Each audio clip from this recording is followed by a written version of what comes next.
What's going on, my friend? You are listening to Real English Radio. I'm your host, Tony Kaizen. And today I'm talking about nothing.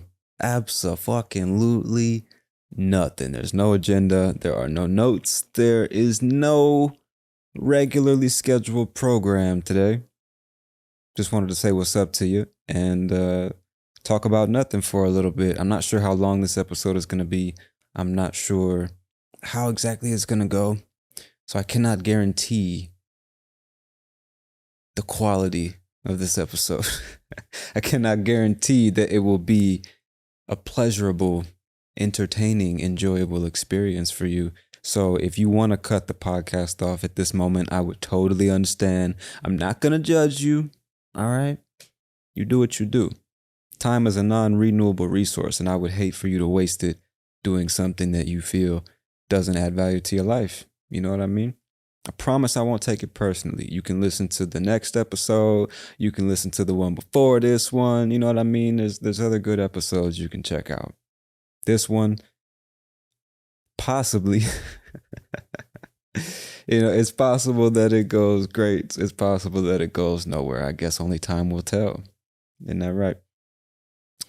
Anyway, how's this going to work? If you've never heard this kind of episode before, as the title suggests, I'm going to be talking about nothing in particular. I guess that's a more accurate title, but talking about nothing sounds cooler. So anyway, just kind of letting the mind wander. Whatever pops into the mind, I consider and then speak about. And I'll see if I can take you on some kind of journey. I do know that one thing that's been on my mind recently, as recently as this morning actually, is the idea of owning pets. This is a really weird concept that we've come to accept as a society. The idea of owning animals. Not because it's better for the world, not because it's better for the animals themselves, but just because we want to own animals. It's fucking weird, man. Like I mean, and let me make this clear. I see, how can I say this actually in a way that makes sense? I have nothing against people that own pets. This is not a judgment or anything like that. I'm in no position to judge people. I'm just saying it's fucking weird that human beings have somehow rationalized the possession, sale, and cultivation of other animals, not to be consumed for sustenance, but just to be owned. It's weird, man. It's weird. Dogs, cats, sometimes birds. Some people have snakes, even fish. It's weird, bro. It's weird. Like if you put a human in the place of an animal, it would be fucking horrific. Laws were created to bar people from doing that kind of thing, right? Slavery is wrong. We cannot own other human beings. Every human being is created equal, at least in theory. But since it's animals, and very specific animals too, like, people actually, isn't it funny? Before I get to that, I don't know if you can hear this. I don't know if my microphone is picking up this noise. A lady right above me, this is a perfect example of how fucking weird this social agreement is. The lady that lives in the apartment above me, she has a puppy.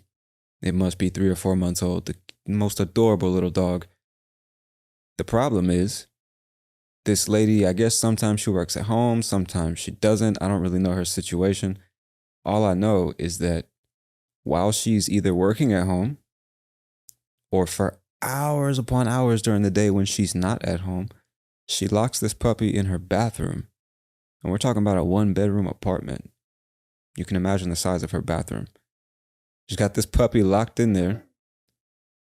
Sorry, that was my speaker just went off. I don't even know if you heard that. But anyway, she's got this puppy locked in the bathroom for hours upon hours upon hours, day in and day out. And the entire time, the puppy is screaming and whining and scratching at the door, making all kinds of noise. Then the noise travels through the vents, which means all day when I'm working at home, I hear this puppy just suffering up there, scared and alone and wondering why the fuck it's locked in a bathroom. And that's totally fine. You know, like, hey, it's your dog. Do what you want. Do what the fuck you want. Even if you call animal control, which I've done twice, they come over, they knock on the door. Hey, what's going on? She explains the situation. They just leave. I mean, nobody's going to really do shit about it. And you can't really expect them to, because why? She's an independent human being. She owns the dog. She purchased the dog, so she can fucking do what she wants. And so it's funny because before I even called animal control or anybody else, I just went up there and knocked on the door. I was just going to ask her, like, yo, are you trying to murder the dog or something? Why is it screaming for 4 hours straight every single day? And she didn't answer the door. I don't know if she was home. And then a couple of days later, I went back up there because, again, this shit is every day. As I speak these words to you, I can hear the dog up there. See if I can turn up my microphone.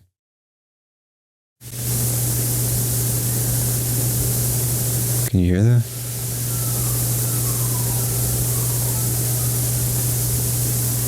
I don't know if you can hear that. Let me turn it back down.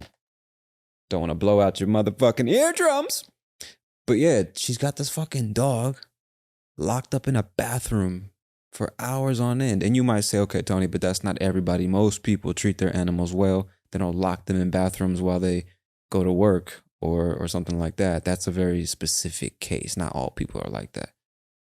And that's, I guess, true. I don't know if that's true, but it's really not the point. The point is the contract that we've all signed and agreed upon is that animals can be cultivated, sold, purchased,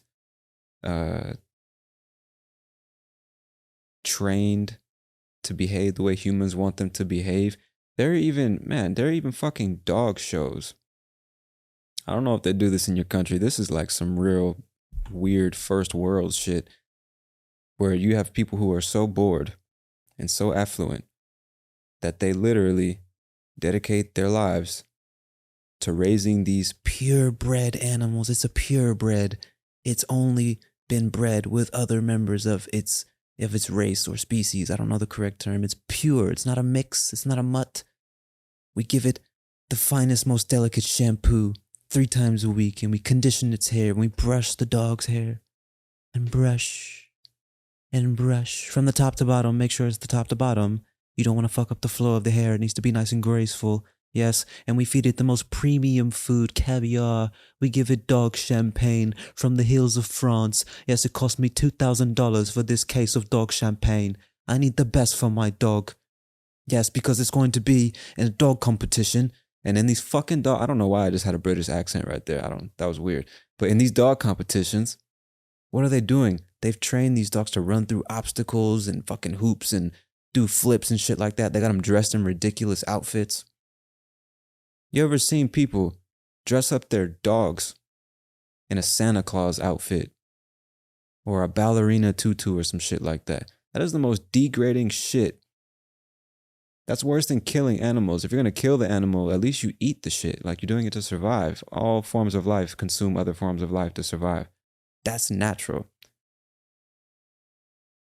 To me, doing that is nowhere near as bad as, first of all, selling and purchasing an animal. How do you put value on the life of a dog? Who decides how much the dog costs? And when did the dog sign up to be sold? Like, but man, it's so fucking weird. Would you sell one of your kids? Oh, well, no, that's different. I birthed my kid and raised my kid. Exactly. So those are the only pets you should have at home, your kids. You know? Like, I don't know, it's weird. Anyway, back to these fucking horrific dog shows. Who in the fuck said that this is okay? When did we all sign off and be like, yep, we're going to parade these dogs around against their will? Like circus animals. Don't even get me started on the circus. We're going to parade these dogs around like circus animals for trophies and sponsorships and accolades and recognition. Well, the dogs aren't doing it against their will. If the dogs wanted to leave, they could. Like, really, bro? Really? All right. Maybe you're right. I don't know. I don't know what the fuck I'm talking about. It's just something I think about because it's a very, very, very weird thing that we all just kind of accept. The possession of animals. You know what I mean? It's weird. in specific animals. Like you're not going to have a pet deer. And I don't know the history of it. I don't know when dogs and cats and even mice, sometimes snakes, birds, when did those become the select animals that humans keep locked in cages? Not the weirdest shit? Even in my apartment complex, multiple people who have, I mean, most of the apartments here are 1 or 2 bedrooms. They're not gigantic. I mean, they're not tiny, but they're not gigantic. And you have full-size dogs being kept in small apartments all day. They get taken out twice a day to piss and shit. The rest of the time, they're sitting in an apartment. It's weird. And when the owners leave and can't take the dog with them, they don't want the dog to destroy the house like a dog naturally would do, just being a dog. They leave it out there on the balcony of the apartment. So the dog now has a 3 foot by 6 foot space to just walk in circles and try to stimulate itself, while its owners have left it there for 6, 7, 8 hours, just chilling. No, he's got water and food. He's fine. He'll be all right. And going back to my fucking neighbor upstairs, bro. The second time I went to knock on the door, because I'm like, bro, I need to talk to this lady just to understand what the fuck is going on. She left a note on the door that says, "Dear neighbors, my dog is fine. It's a newborn puppy. I have it in my bathroom. It has plenty of food and water. It's fine. You don't need to call animal control again." So the rationalization is that the animal has food and water, therefore it's totally fine to leave it locked in a bathroom, completely unaware of what's actually going on, for 8 hours while you go to work. And what I'm saying is so weird about that, other than the obvious, is imagine if that was a baby. You know what I mean? It's like, bruh. And shit like that happens every day. We just treat animals in such a weird way. It's weird, bro. It's even something like fish when you think about it. And I used to have fish when I was a kid. And as I got older, I don't know when it was that I realized how fucking horrific it is to take this fish out of its natural habitat, put it in a tank. It's probably got, 50 gallons max? Something that fits in your bedroom. I don't know. And you basically said, I know that you used to have the entire ocean to swim around in, or a lake if it's a freshwater fish. I know you used to have an entire lake or stream or river to just fuck around in your natural habitat. But now your entire world is these 4 pieces of glass. You will not pass beyond them until I take you to the toilet to flush you once you have died. You're going to die here. But don't worry. I'm going to filter the water. Got a nice filtration system for you, top of the line. The best that Walmart has to offer. Got your little plastic scuba diver here. You can swim around a little plastic rock. You can do fucking loops around that. Would you like that? A bunch of colorful rocks down here at the bottom. I know you like that. Fish love color. Oh, and I'll give you little pieces of food that you can swim up and grab whenever the urge strikes you. That's what you get. That is fucking horrific, bro. There was a time you could go to Walmart and way in the back of the store, you would walk back there next to the dog food, the cat food, the leashes, all these accessories you can buy for your pets. And over there in the corner, there was like maybe it must have been 12 feet from end to end with nothing but fish tanks up and down the wall. Different fish that you could buy. And thinking back on that, bro. Even when you used to go to the mall, you would see pet stores, live animals, locked in glass cages. And you could just be walking through the mall like you're going to go buy some shoes or a t-shirt. Oh, let me buy a dog. And until the dog is purchased, it just kind of lives in that store, in that cage, with all these other random animals it doesn't even really know. And we just walk by that like, oh, that's nothing. Oh, a smoothie. Let's go get a smoothie. Never mind these fucking animals just over here like in prison, basically. Same thing with the zoo. Same thing with aquariums. It's the same shit. Keeping these animals locked in prison. That's fucking wild, bro. That's wild that everybody's kind of just like, that's fine. Imagine if those were people. What's the difference? Is it okay just because they're animals? Just because we're the apex predators now? We've developed technology that makes us the alpha on this planet. Is that the reason it's okay? Because they can't really contest, right? They just don't have the firepower. I don't care how big the gorilla is. I can put that bitch down with a shotgun if I really wanted to. So maybe that's the reason. I don't know, but it's weird, bro. It's weird. We've taken, but I remember I went to the San Diego Zoo years and years and years ago. The San Diego Zoo in San Diego, California, just in case that's not clear. They have fucking giraffes at the zoo in San Diego, California.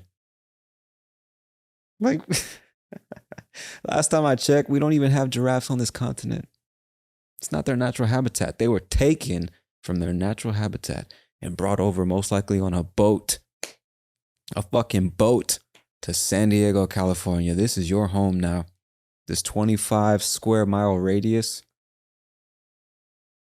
This is your home now.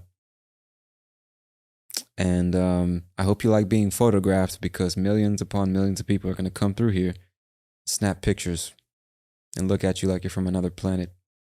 This is your life now. And it's all under the guise of we're doing these animals a favor. We saved these animals, right?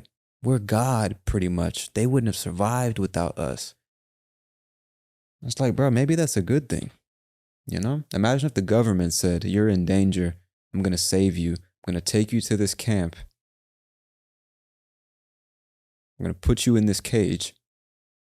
And we decide when you eat, when you sleep, where you go, who you interact with, who can come see you. And this is your life now. And this is me saving you. This is me protecting you. Doesn't that sound like prison? Doesn't that sound like a jail cell? I don't know. And I just don't see much difference between the zoo and keeping pets at home. I really don't. I mean, what's interesting though, because I do hear the argument. I can hear people in my head saying, "Well, it's not the same. We treat our animals with love, and we give them food and water, and if they wanted to leave, they could, and it's not the same thing, Tony." And maybe you're right. Maybe you're right. But getting back to what I was saying, the interesting thing about that, the supporting argument or observation, I should say, is, at least in the United States, it's interesting to do a simple thought exercise, right? Just go on this journey with me. Consider the fact that there are some dogs in this country, the United States of America. There are some dogs that live better than 99% of the people on this planet. And I say that to contrast my initial observation of very specific cases in which animals get treated like shit. I mean, imagine being locked in a bathroom for 8 hours while your parents go to work. And they leave you with nothing but a bowl of cereal and some water. Like, you'll be fine. Take a shower, nigga. You'll be good. So I'm contrasting. I'm trying to, steel man this perspective that there's absolutely nothing wrong with owning animals, because I think there is, but I'm trying to see it from the other perspective. And at least in this country, dogs and cats very specifically, some other animals too, but definitely dogs and cats in many cases, especially in the more affluent neighborhoods and families, these animals get treated and live better lives than 99% of the world. I mean, there are entire clinics, there are fucking dog and cat hospitals and spa resorts. You can send your dog to get a pedicure and get shampooed and get a haircut, Fucking nail polish if you want. People make clothing for dogs. They're plush fucking suede beds. Hundreds of dollars made specifically for dogs. Entire structures. Those puzzle piece looking structures that people put in their houses for their cats to climb and play on and scratch and shit like that. Entire industries were born out of pampering animals. The desire, the propensity to pamper animals, to treat them better than humans in many cases. There are some people, they call themselves dog people, cat people. I'm an animal person. The type of people that think that pets, or I shouldn't say pets, the type of people that think that animals are better than humans morally, right? Human beings are the cancer of the planet. We're destroying the planet. Look at global warming and globalization and capitalism. We're horrible. These animals are beautiful. They show us how we should be. It's beautiful. Fucking human beings are terrible. I prefer dogs to humans. I'd rather spend time with animals than humans. I'm not judging. I know that probably sounded really condescending. I was just making fun of these people. Not disrespectfully. It's just how they sound to me. And I can totally understand. There was a time when I believed that human beings were the cancer of the earth. But when I realized I was full of shit was when I also realized that I wasn't going to kill myself. Because if you really think that, if you really think human beings are the problem, you would end your own life. Because that's the only thing you really have control over. You're not going to make any change by telling other people how to live their lives and be better human beings. That's not under your control. So if you really believe human beings are the scum of the planet and every other form of life is better than us, why wouldn't you end your own life? It's illogical. Anyway, that's not even my point. Hopefully I didn't ruffle too many feathers there. Hopefully you're still with me. I'm just talking about nothing, just in case you forgot. And I think about these things, man. Maybe I shouldn't, but I do. And so getting back to what I was saying, entire industries have been born just out of the desire to pamper animals and treat them like humans. There are people that believe animals deserve better treatment, that animals are better than we are, that animals are preferable company to humans. And there's nothing wrong with that. I mean, if that's what you think, I don't give a shit. It has nothing to do with me. I just think it's strange, you know?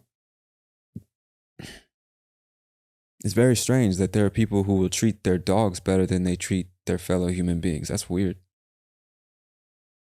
People that will literally bend over backwards to make sure that their dog lives a stress-free, pain-free, anxiety-free life. But will treat their next door neighbor or people on the street like absolute shit. And they're such good people because they love animals so much. They donate to animal charities and hospitals and this and that. But they treat humans like shit. That's weird. That's weird. Owning animals in general, bro. Fucking weird. You stop and think about that. If you saw a scene of slavery, this human being sold to another to then go work for the rest of its life, his or her life, it's not an it, his or her life, you say that's horrific. Something needs to be done about that. But you can go to a parking lot at a Walmart or some fucking grocery store, somebody selling puppies, $300 a pop. Had absolutely nothing to do with the puppies being born. Those two dogs were gonna fuck and have babies either way. You step in and say, you know what? I'm about to make a profit. Let me go to the grocery store parking lot and sell these puppies $300 a pop. Bro, you sell 3 puppies, you almost made $1,000 in an afternoon. You ain't do shit. You probably are selling the puppies of a dog you purchased. That's what I call return on investment, dog. That's return on investment. You paid $300 for the first one. Matter of fact, call it 6. You got a boy and a girl. You spent $600. That dog has 6 puppies. You sell them each for $300 a pop.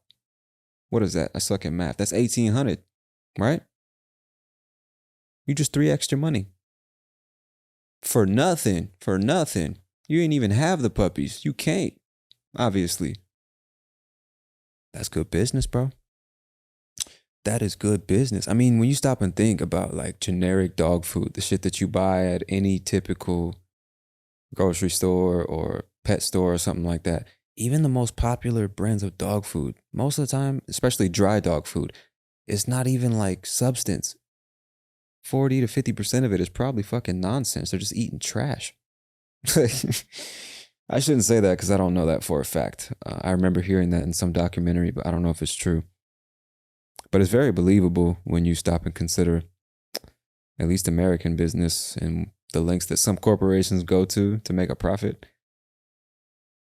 Anyway,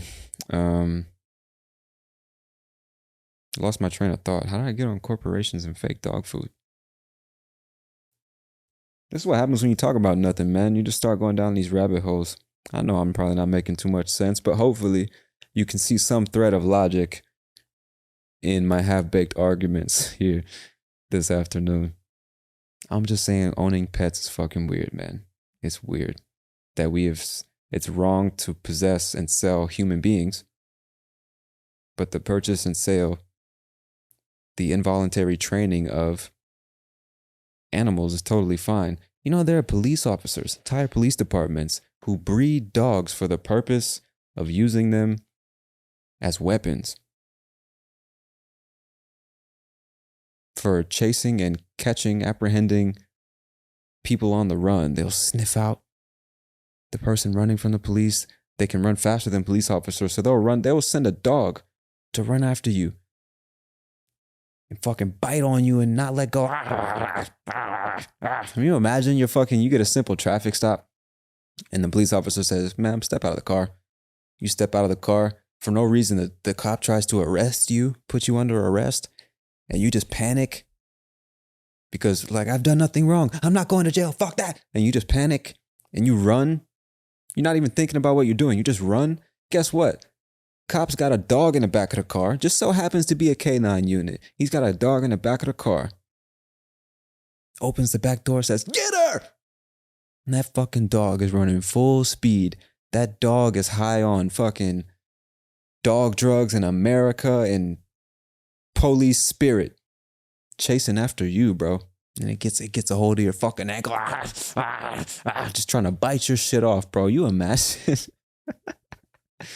Can you imagine? I'm just saying it's weird. It's weird that we as a society have even accepted the idea this dog was born and bred to be used as a weapon its entire life. Its entire life is just a weapon. Then it retires, gets a good pension. You know, probably get a nice fancy doghouse. I don't know.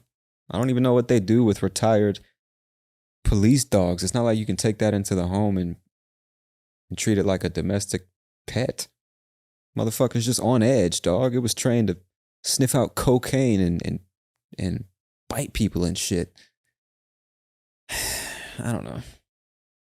It's a weird social contract. And I love the idea. Don't get me wrong. I mean, I love dogs. I love cats. They're annoying sometimes, but who isn't, right? But I love pets, or I should keep saying pets. I love animals. I love animals. They're cool.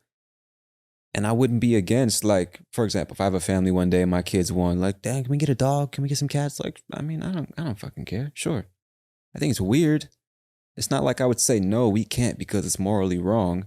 Even though I kind of think it is, I wouldn't go as far as saying, no, we will not have animals in this house. Because, even me culturally, I've kind of accepted that this is just the way it is. Like, we feed it, give it water. If it wants to run away, like, it can, fuck it, I don't care. We kind of rationalize it in that way. Even I do it. So I'm not saying that I would never have pets. I most likely won't for that reason, just because the idea is weird. But I'm not saying I never would.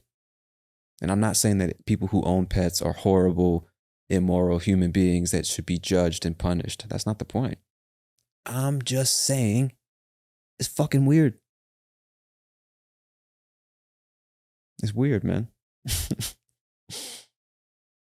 Especially in this country, like the level of privilege that so many animals experience, the lifestyle they live, taken into people's homes, treated like kings. It's weird. And it's funny because we also train them to be dependent on human beings. Because when you think about an animal that's born in captivity, born in your fucking living room, grew up in your house, maybe got some time in the backyard, it's not being raised in its natural environment. And therefore, once it grows up, once it matures, it's not like you can release that thing into the wild and expect it to survive.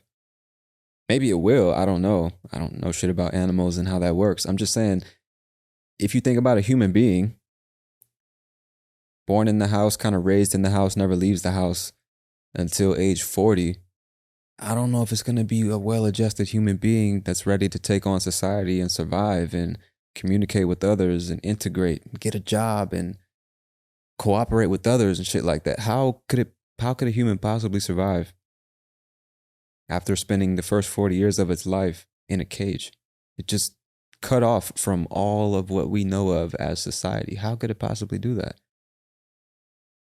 You take a lion, raise it in captivity, and then send it out into the wild. I don't know if that lion is going to have much of a chance because it didn't spend the majority of its life developing in its natural habitat. So then you put it into that habitat, it's not prepared for it. So how is it going to adapt? You know? So as you raise an animal in your house, it's not like you can just release it one day if it really wants to leave. You're almost sending it off to its death and everything dies at some point. I understand that too. But I'm just saying, it's odd. You wouldn't keep your kids at home 40 years, the first 40 years of its life. Some people do, which is completely other dark subject we can go down. But naturally, you wouldn't do that. You understand, you need to send it out into the world and let your child develop and grow and experience things, and they need to live their own lives. But your dog, no. You stay in this fucking house. And don't shit on my carpet, goddammit. It's weird, bro. It's weird. I guess I've said enough about pets. I probably pissed off a lot of people. I have nothing against pet owners, bro. I'm just saying it's something that we as humans have accepted as normal, but it's not fucking normal. It's weird. It's weird. I think deep down, if you think about it long enough, I hope you'll agree with me on that one. It's fucking weird. Anyway, something else that I wanted to talk about, something else that's been on my mind recently is freeloaders. I don't know if you know what a freeloader is, but a freeloader is basically somebody who only comes around to get free shit. The kind of person that only comes to your house to eat your food, drink your drink, smoke your weed, watch your TV, use your clothes, use your shower, and then they fucking leave. Never offering to put food in the house, never offering to help with the rent, never asking you to come over to their place so that you can eat their food and drink their drink. They just come around for free shit. It's like a parasite, just living off you so they can get what they can out of you, and then they're gone. That's a freeloader. And nobody likes a fucking freeloader, man.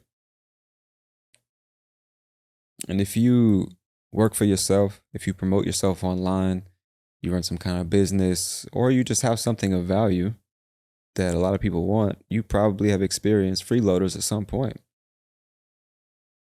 And this is not me complaining. This is just speaking about my experience teaching English online, promoting myself online, posting this podcast and everything.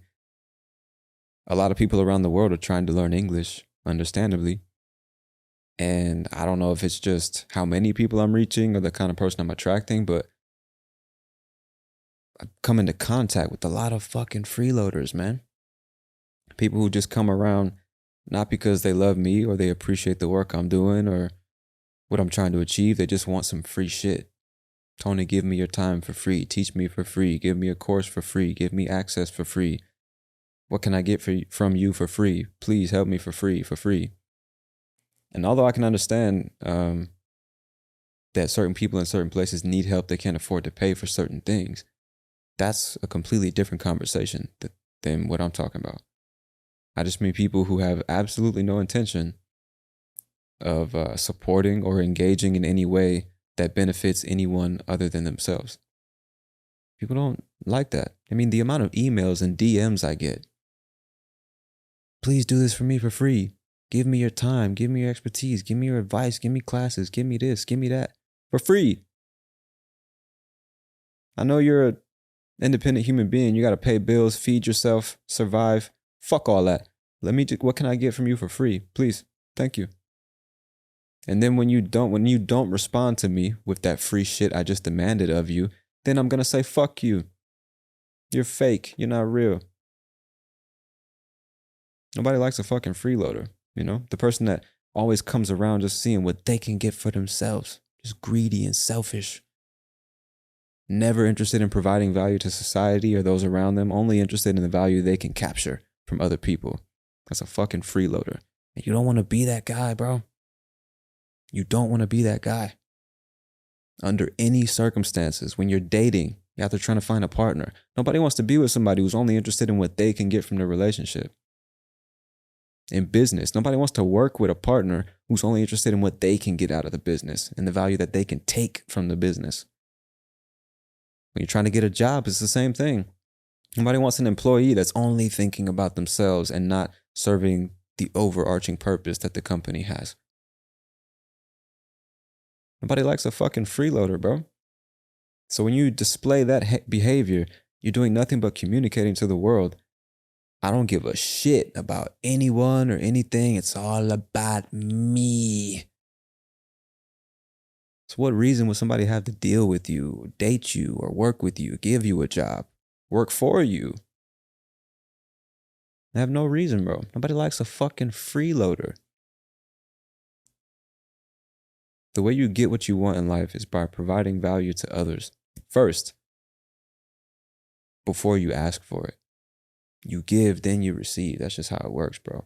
And don't get me wrong. I've made the mistake of being selfish and asking and looking for free shit. How can I get this for the least amount of effort or input or time or money? It's the wrong way to go about it, bro. It's the wrong way to go about life. It really is, man. There's no such thing as free. Nothing is free. Might as well get that shit through your head. So, I don't know. Maybe I'm just bitter. Maybe I'm tired of people undervaluing what I do. Maybe I'm tired of people coming around asking for free shit.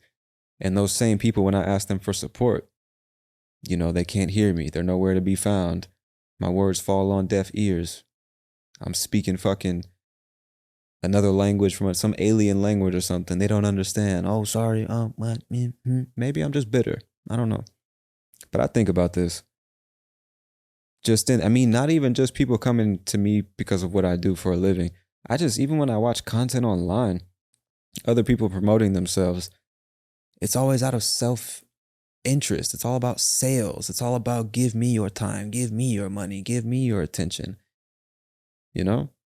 Like, I'm sure you've seen people with YouTube channels, people on TikTok and stuff like that, who act like they're giving you some, download my free ebook or sign up for my free video webinar training, my free this, my free that.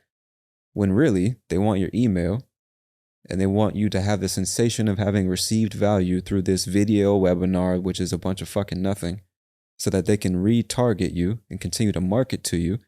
They can start to build a relationship with you through various emails that give you micro pieces of value so that you eventually buy the course that you don't really need. In most cases, I'm generalizing, obviously. So I see it on the salesman side too. This is universal. This is not me being bitter or resentful, I don't think. Maybe it's coming from a place of bitterness and resentment, or it's in part motivated by those feelings. But I'm just talking about in general, bro. Whether you're buying or selling, asking or giving, it's like giving out of self-interest is not really giving, is it? When you expect to receive something in return, it becomes a transaction, you know? And I just see so many people. I've also made the mistake. Understand me. I've also made that same mistake of like giving when really I'm expecting the person to feel compelled to give back, and that's not giving. That's a toxic transaction because the other person isn't aware that a transaction is taking place. They expect you to just give because you said you wanted to give. And then when you expect them to give something back and they don't know about it, and then you get your feelings hurt, that's the result of a toxic transaction, right? Giving is like, here's this thing I want you to have. I don't really care what happens after that. And I had to learn the hard way. Like, that's I think the right way to go about things. You know? You give value just because you want to give value. And you sell things because you want to sell them. I think it's two different things. Anyway, getting back to fucking freeloaders. Nobody likes them, bro. And I'm just encouraging you because it's like every day, tens, not hundreds, but tens of messages, comments and shit like that. of people who are just maybe not so developed socially or mentally yet. They don't have the life experience, or nobody ever told them you're not going to get what you want out of life by only thinking about yourself and thinking about what you can get out of and from other people. That's not how it works. Nobody likes people like that. Nobody. Nobody, fucking nobody. I'm telling you, bro. So every time you DM somebody asking them to work for free, you DM somebody asking them to give you something when you have no intentions of giving something in return, you're just tarnishing your reputation, because now you've signaled to this person that you're somebody who doesn't really need to be fucked with. We shouldn't fuck with you because you're only interested in what you can get from me. Would you ever call somebody like that a friend? Or business partner? Or lover? Of course not. Nobody likes people like that. But yet so many people go around only interested in what they can get from other people. This is the guaranteed way to stay poor. Mentally and monetarily poor. Or I should say financially poor. Only thinking about yourself and what you can get, and not what value you can contribute to other people, how you can support other people. And I guess on some level, it's really not anybody's fault, I should say, that so many of us still think this way. In terms of content, in terms of online education, I do think in large part it has to do with the way that the internet and social media has kind of commoditized a lot of products and professions and kind of democratized a lot of things. So we've created this illusion that online education, e-learning, digital courses, video content, audio content like this podcast, even TikTok videos and shit, it should all just be free. We've kind of accepted this illusion, this false idea that content, the thing that's driving society forward, the thing that's determining how people think, believe, and then act in the world, the thing that's now selling most products and services, it should all just be free. It's not worth anything. You could just grab your phone, make some content, no big deal. And then people have the fucking balls to complain when you stop producing content consistently. And then get mad at you and, irritated and say, fuck you, when you say, well, how about a couple dollars a month to support all this content I'm producing? You never offer that. But you're ready and willing to complain about this and that in the content. You're ready and willing to say how it should be done and that you should be receiving more of it. But you're not willing to support it. Like, I'm telling you, bro. You don't want to be that guy. I'm telling you, short term, long term is not going to work out for you, bro. You can maintain this freeloader mentality. What can I get out of life? What can I get out of people? What can I get out of society? You can maintain that mentality if you want to. I can guarantee you it's not going to work out for you, bro. It's not going to work out for you, because one day you're going to need support. One day you're going to need love, affirmation, attention, a partner, a lover, a friend. You're going to need that. And all those people that you spent your whole life basically saying fuck you to, all those people you refuse to support or contribute value to or help or think about, are now going to look at you like, nigga, fuck you. Where were you when I needed help or support? Where were you? Right? Remember all those times you just tried to suck all the value out of me? You always know how to call me when you need some shit, but you don't even know who I am when I call you and I need some shit. You always know how to DM me when you want some free shit, but when I say on the podcast, let me know what you think, shoot me a message, engage, let me know how I can make the show better, then it's crickets. And that's obviously a specific example for me, but I just mean in general, bro. You don't want to be that guy. Nobody likes a fucking freeloader. I don't know. Again, maybe I'm bitter. Maybe I just don't get it. I don't know. But I think once I started valuing myself more, once I started valuing the value I provide to other people more, once I got clear on the value I provide to other people and started valuing myself, I stopped caring about giving time and attention to the people who didn't value me the same way. And I think you got to come to that realization at some point, because the moral of that emotional rant I just went on is, man, At some point, you got to realize that value is subjective.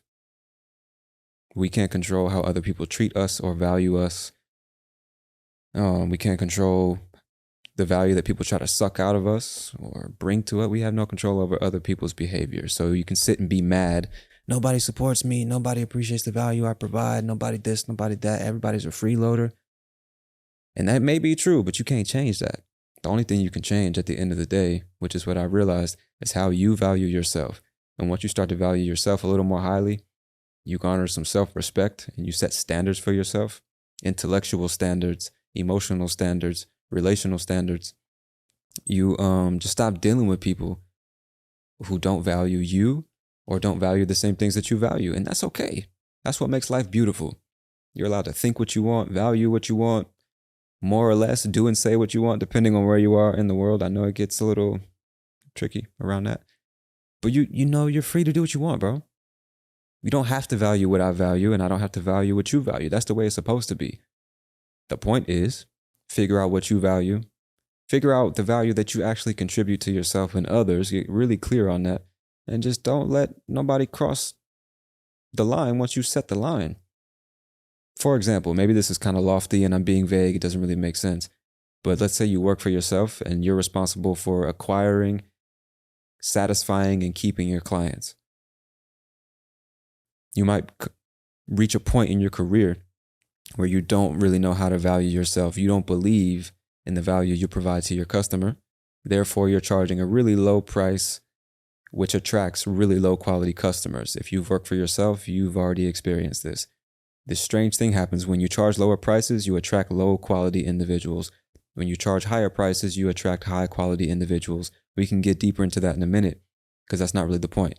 What I'm saying is you might find yourself in a place where you're charging less because you don't believe you're actually providing lots of value. And so you attract these low quality people who treat you like shit, who are nitpicking and saying, oh, it should be this way and be that way. And they have 1,000 demands, but they'll never pay you what you actually deserve to be paid. In fact, if you increase the price just 10%, they're complaining and threatening to go to your competitor and all this shit. And what you might not realize is you are choosing to deal with that kind of person because internally you believe that's the best you can get in compensation for the value you're providing. When if you really stop, and you have to be clear on this, maybe that is all the value you provide. You don't deserve to make more. But you might realize, no, I'm providing a lot more value than this. I'm actually good at what I do. I have plenty of experience. I get results. I handle my business. I deserve what I'm charging. And then you up your prices 50%, 100%. And you might just realize you just by doing that, by changing your internal belief about your value, not overestimating it. You have to be careful. This requires self-awareness. But by truly valuing yourself highly and holding yourself to that standard and holding other people to that standard and saying, if you want to deal with me, this is the price. If not, you can go find somebody else. Naturally, you just eliminate all those low quality, freeloading, fucking bargain hunting pieces of matter that are just looking to suck value out of you without compensating you for it. You eliminate the possibility of them even entering your world because they see that price and they're like, nah, it's too much, fuck that. Because they never valued it in the first place. And I'm not talking about people who literally can't afford to pay for your services. That's not what I'm talking about. I'm talking about the people who refuse to pay for it because they don't value it. They just want some free shit, some cheap shit, and then they're going to complain every step of the way. Those sons of bitches, I'm talking about them. You just eliminate those people from your world completely when you start valuing yourself more highly and charging what you're actually worth. And you attract higher quality people. They have less demands. They respect you more. They value what you do. They don't complain about the price or your methods or anything. As long as you get the results you promised, they don't give a shit. Thank you. How can I support you more? And that's what happens when you give value first to your customer. Then they're like, shit, well, how can I support you? You've made a positive impact on my life. I feel the need to do that for you. That's the opposite of what a freeloader does. A freeloader says, how can I get value first? Fuck giving value to other people. But a winner, successful person is like, how can I provide value first? And then recapture it. You know what I mean? But anyway, I feel like I'm kind of scatterbrained right now, jumping from idea to idea. As you can see, this is kind of how my brain works, man. I go down these fucking rabbit holes. But getting back to the freeloading low quality clients into high quality, one thing you also might realize, and this is something I don't truly understand yet, but something I experienced in my own career, which was there was a point where I personally was charging like a relatively low rate for the work I was doing. And it was because I genuinely didn't believe. I even said to myself at times, there's no way I'm going to make more than this for this service. There's just no way. I understand the market. People are just, they can't pay that much. They just can't. I know it. And so I kept myself down on this lower level of work and value and compensation, and was just attracting all these low quality people who didn't really value what I was doing and therefore weren't willing to pay more for what I was doing, but were also giving me the most headaches, weren't taking the service seriously. They weren't really trying to improve. They weren't really trying to learn from me and get value from the lessons or anything like that. And I don't remember when it was or who I was listening to at the time when I came to the realization, like, no, I've been grossly undervaluing myself and what I've been doing for these people.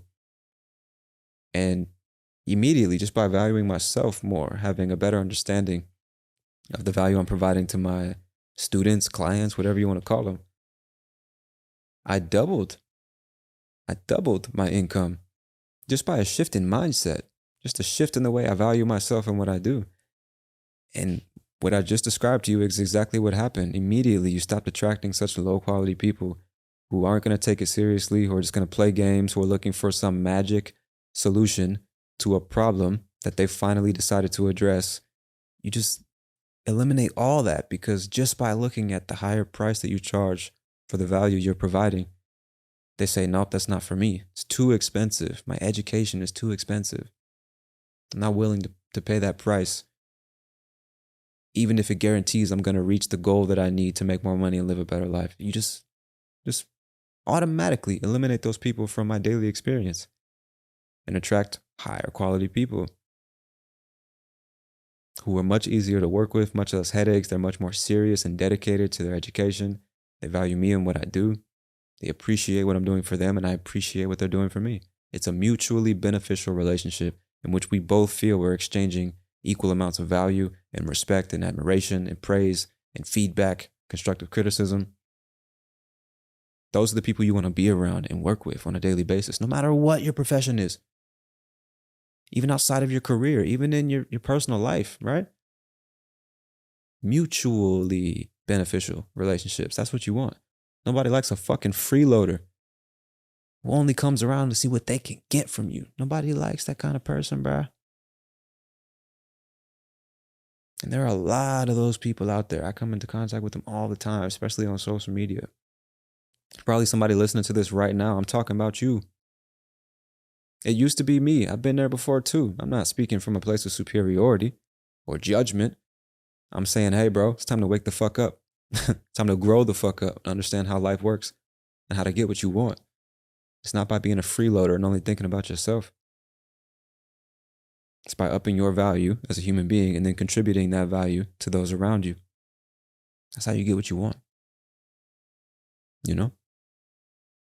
I don't know. This is all based on personal experience. Maybe I'm full of shit. I don't think so, but I could be. I guess we all are to some degree. But I don't know, man. Fucking freeloaders, bro. Fucking parasites. Nobody likes them.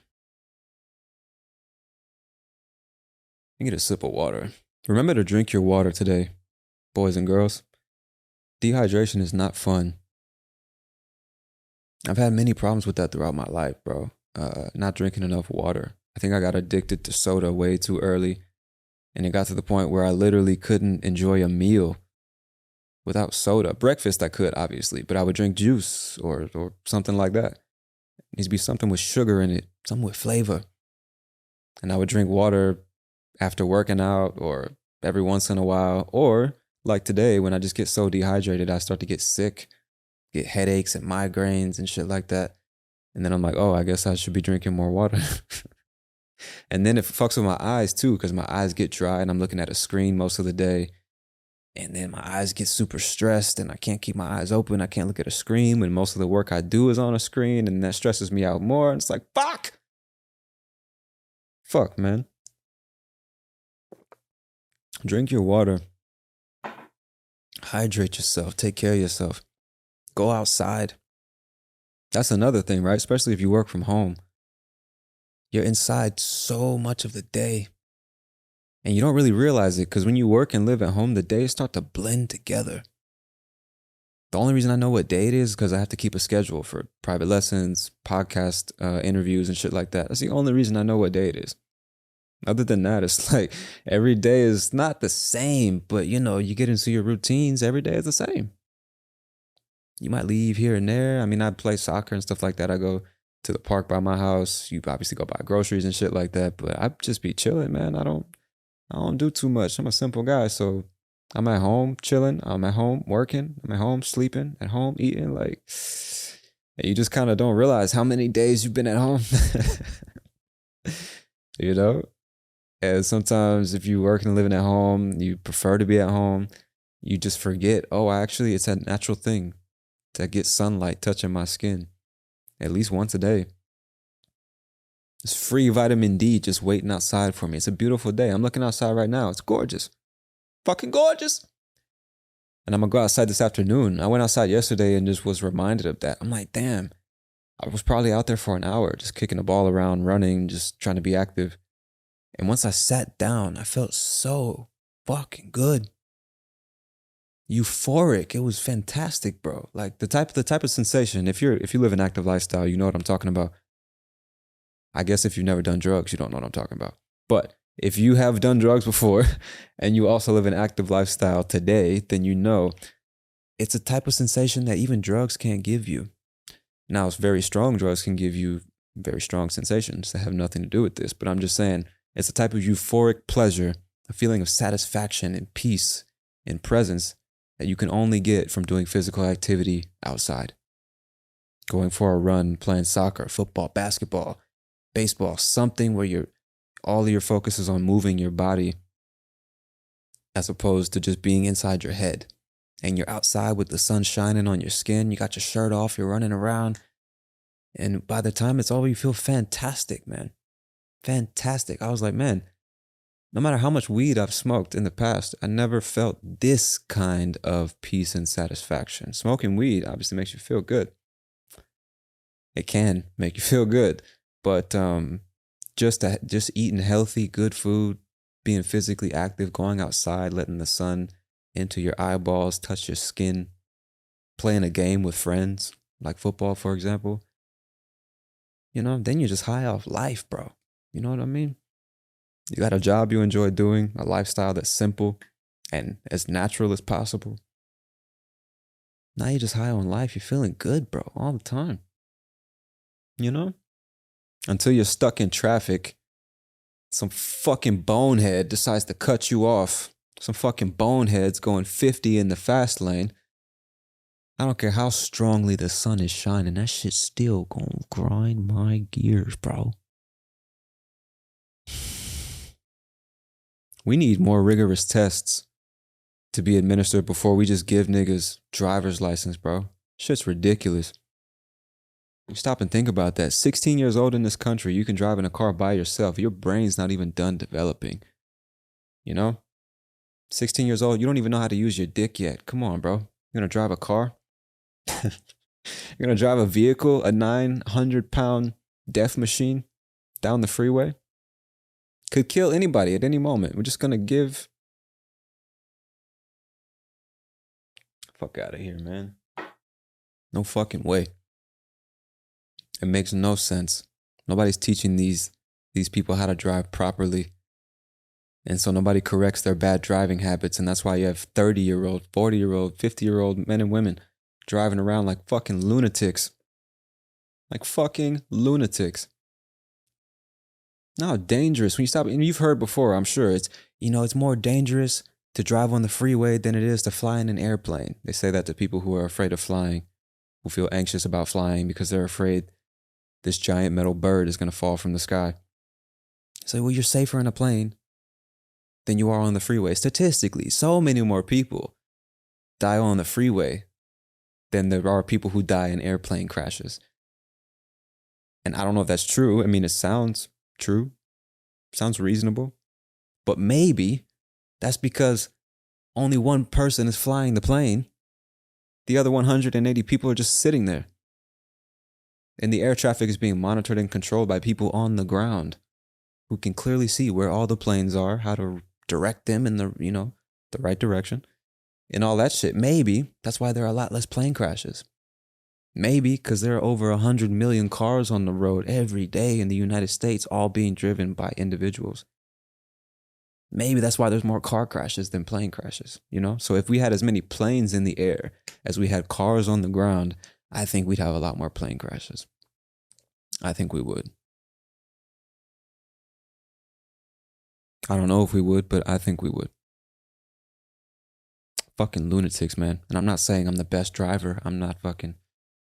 What's that dude's name? Hamilton? Is it Anthony Hamilton? The Formula One driver. Something Hamilton. I don't know. I don't watch F1. I'm saying I'm not a great driver. I'm not like a fantastic, I'm not an exemplary driver, but I'm a good driver, man. And more importantly, I have respect for the drivers around me. I think most people don't. And you could tell a lot about a person by the way they drive their car. That's something I also noticed. Is you can tell a lot about a person's attitude towards themselves and toward life and toward society as a whole, towards people around them, by the way they drive their car. Driving a car on the freeway is kind of like a metaphor for life when you stop and think about it. Everybody enters the freeway from a different starting point, right? Because you have many exits and entrances. I don't know a better way of saying it, but you have the acceleration ramp, I think is what they call it, where you enter the freeway, you speed up so that you're at the same speed as the rest of the freeway when you enter it. Then you have the exit ramp where you exit, slow down, and enter the city or whatever. So you have many entrances and exits, Jesus Christ, entrances and exits along this freeway, and everybody starts in a different place. And you just have to speed up and fucking get into the flow of traffic. Can't drive too fast, can't drive too slow. You got to find your spot, right? It's chaos. These fucking death machines going 70, 80, 90, 100 miles an hour. And you just have to fucking get up to speed, right? Get accustomed, figure out how things work, fall in line, and just make your way to your destination. And you might, where is your destination? If before GPS and before maps existed, I think freeways didn't exist at that time either, but you get my point. Let's imagine maps and freeways, maps and GPS don't exist. You get on the freeway. How the fuck are you going to get where you need to go? Imagine if there were no signs. Anyway, I just see so many parallels between driving on the freeway and like trying to get through life. And you see on the freeway, there's all these different cars, all these different people, all these different individuals going somewhere. You don't fucking know where they're going. All you know is they're either in your way or crowding your space, and you can't hit these people. Can't crash into their cars. There's a chance they die. There's a chance you die. Somebody gets hurt. You know what I mean? So there's a certain way you need to drive, and it's a way that's, how can I say this? There's a certain way you got to drive in accordance with all the other people driving on the freeway. You can't just drive how you want to drive. Same way you can't just live how you want to live, because if that were the case, we wouldn't have a civilized society. That's what life was like before civilization, I imagine. People just did whatever the fuck they wanted. That's why laws and regulations were created, because of the savages we used to be. And we had to put some parameters in place and be like, nah, maybe we shouldn't do that. Maybe that's not okay. Right? It's the same thing on the freeway. You can't just drive how you want to drive. You cause an accident, piss a lot of people off, causes problems. So we have standards for driving, the same way we have standards for living. And I don't know. This is something I haven't really thought too much about. Probably should have wrote about this first, because I think about this all the time when I'm driving on the freeway, how similar it is to life. And you can tell so much about the way somebody lives their life by the way they drive on the freeway. For example, the fucking pieces of shit that think it's permissible totally okay and acceptable to be driving extremely slow in the lane that's designated for fast driving. You know, I don't know how it works in your country, but in the United States of America, most freeways have 3 lanes. Some have 4, some have 5, but at least 3. You hear that dog? There it goes again, bro. Anyway, most freeways have 3 lanes. The one farthest to the right is the slow lane. The one in the middle, moderate speed. The one on the left is the fast lane. And there are so many people out there that think so highly of themselves, that place the importance of the self so much higher than the importance of all those around them, that they will drive slow in the fast lane, holding up the other 100 cars behind them that have every intention of driving fast in the fast lane, when you could easily just move your hand 20 degrees to the right, get in the middle lane or the slow lane where you fucking belong. But instead you drive slow in the fast lane, just holding everybody else up. Fuck everybody else on the freeway. I'm going to drive at the speed I want to drive, in the lane I want to drive in. You got a problem? Drive around me, bitch. This is everyone's freeway, so I decide how people should behave on it. This is everyone's freeway, but it's my car. So I'm going to drive slow in the fast lane. Fuck everybody else, man. And those people, that's the attitude they have towards life. It's all about me. Give a fuck how my actions affect other people. Don't care. Do not care. Right? Or those people who are just driving way too fucking fast down the freeway. You know who they are. No thought given to the safety of themselves or anybody else. That's just, I gotta go, gotta get to where I'm going. Get the fuck out of my way. Go. That's how they are. That's how they live their lives. It's just on go, 100%. Gotta get there as fast as possible for whatever fucking reason. Anybody who's not driving as fast as me is in my way and they're a fucking problem. Boop, boop. Honking the horn and shit. Get the fuck out of the way. You know those people? It's the same person. Just a different manifestation of that same mentality. The only thing that matters is me. Get out of my way. I got somewhere to be. You know?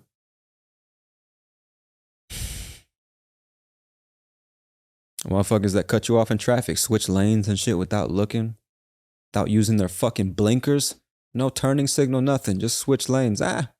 Oh, I'm sorry. Did I almost make you crash your car on the freeway? No big deal. You'll be all right, nigga. You good. That's how these people live their lives. It's not just the way they drive. That's their mentality. Their attitude towards life is just being manifested through their shitty driving and their lack of consideration and respect for those around them on the freeway. You know what I mean? And I'm not the type of person that says just bow down to all social rules and norms, fall in line, go with the herd. That's not what I'm saying. But like, dog, some fucking basic decency and respect for those around you doesn't really cost you much. The only thing that has to die is your ego, right? And that's free. You don't have to pay anything, right?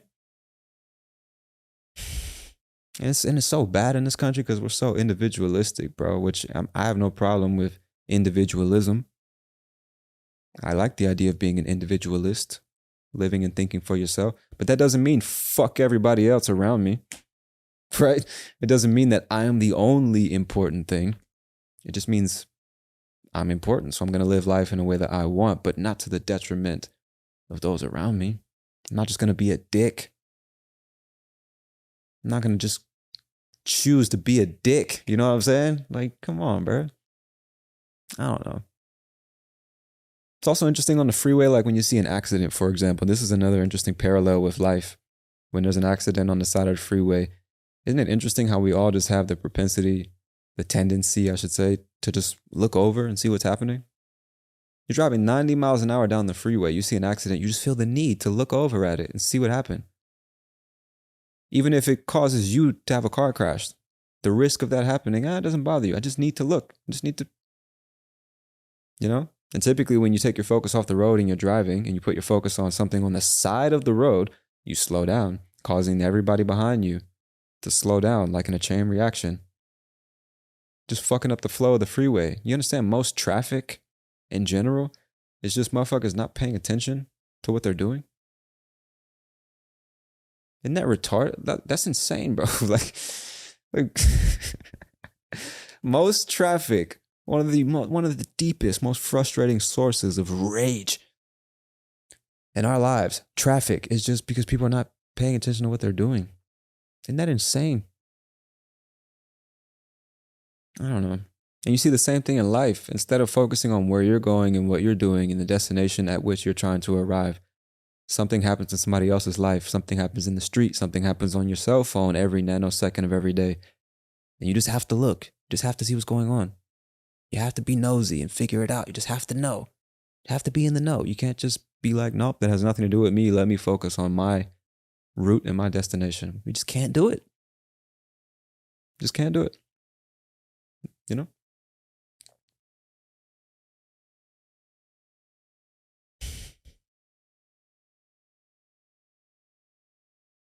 You see that same manifestation of attitude in football too. If you know me, if you know anything about me, then you almost certainly know football is like one of my favorite things in life. Top 3 favorite things to do, period, is play football. Or soccer. I know you might hear me say football and think I'm talking about American football, but I mean like world football. Soccer. Football. It's one of my top 3 favorite things to do, period, bro. Period. I would do it every single day of my life until I couldn't run anymore if I could. Swear to God. I love it so much. So much. Like so deeply. I don't have words to express how deeply I love playing soccer, bro. I don't know. I can't express it. Even watching it, and not just professional soccer.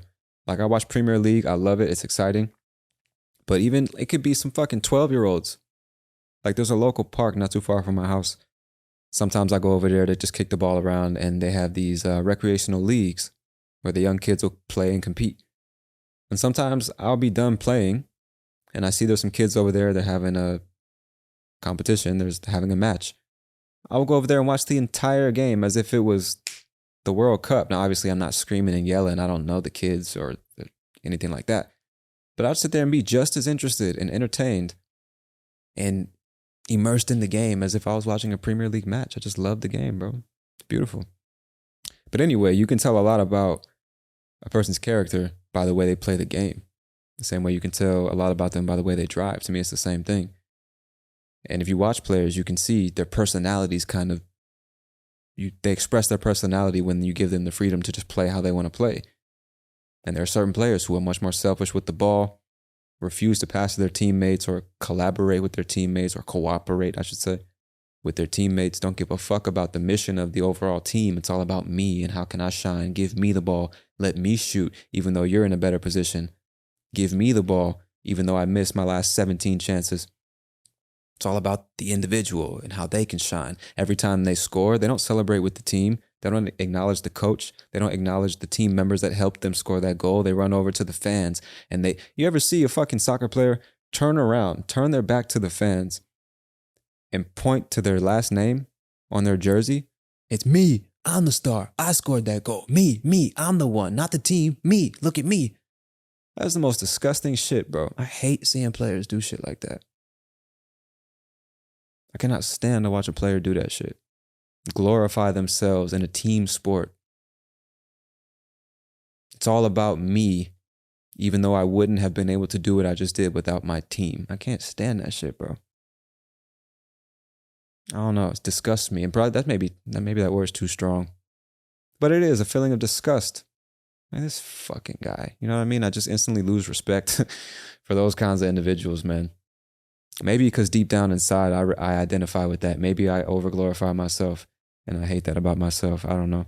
But I just hate seeing that shit. But you can learn something about an individual based on them doing that. Same thing with an individual who is always looking to cooperate with the team. You know? Pass around and shoot around. Support other players. Help them score goals. Get back on defense and support their team members for the good of the team and the objective of the team, the unit, you know, the gang, the camp, the homies, my brothers. You know what I'm saying? Some players are like that, just naturally. If you just watch them, you can see they don't care about themselves. They want the team to win. Anytime anybody on the team scores a goal, they go fucking crazy. They celebrate as if they themselves scored the goal. That's a team player. You know what I'm saying? That's the kind of person you want to play with. They're just as happy when they score as when you score. They run over to celebrate with you, congratulate you. Fuck yeah, man, you did it. Meanwhile, a few other teammates couldn't give a shit. You score your goal, they don't even run over to celebrate, congratulate you. They slowly walk over. I guess we're supposed to hug each other now. Yeah, great job. Should have passed it to me so I could score. You see that all the time on the football field, and that's the attitude they have towards life. It's just being manifested. You can tell a lot about what somebody really thinks or believes when you watch them behave and you don't listen to what they say, you know? And I see that a lot in football. Even the way people handle the ball. It's funny that we say handle the ball when they're using their feet, right? But even the way people handle the ball when they receive it. Are they timid? Are they afraid to take on defenders? Are they doing lots of tricks and fancy shit? That's a manifestation of their character, their personality. You know, how much confidence they have with the ball at their feet, how much confidence they have in attack. Or some people just naturally prefer to defend. They don't want the ball at their feet. They prefer to be on the defensive, take the ball from other people. They like that kind of challenge. It says something about the way their brain works, about their characters, their natural tendencies. You know? It's not just about the game they're playing. That means it's just like their attitude towards life in many cases. I find, at least. You know? It's just interesting to think about. I don't know what I'm talking about. These are just observations I make from time to time. And I'm too lazy to write in my journal. So I talk about nothing on this podcast. You know, I feel like that's a better solution. I felt like there was something else I wanted to speak to. Yes, my friend. The power of the internet. Switching gears here a little bit. And just whenever you hear somebody say switching gears a little bit, they mean changing subjects. It's like a more elegant way of changing the subject. It's like saying, I know we're talking about this, but I'd like to talk about this now. So you're basically saying that without saying it. Excuse me. So switching gears a little bit, I want to talk to you about the power of the internet, because I think this is something that so many people, including myself, are still just taking for granted every day of every week. And I think at some point we're going to come to regret wasting so much time not utilizing the internet to its full potential. When you stop and consider the fact that just 30, 40 years ago, call it 30 years ago, the only people you could talk to and interact with, do business with, make love with, form relationships with, hang out with, whatever. The only people you could know personally were the people that lived in your city. The people that went to your school or had the same job as you. The people that live in your house or your neighborhood. That was it. Otherwise, you had to go to a foreign country to meet foreign people and talk with those people. Learn about their lifestyle, learn their language, see what it actually looks like there, what's really going on in the country. You couldn't do that just 30 years ago. You can do it for free now.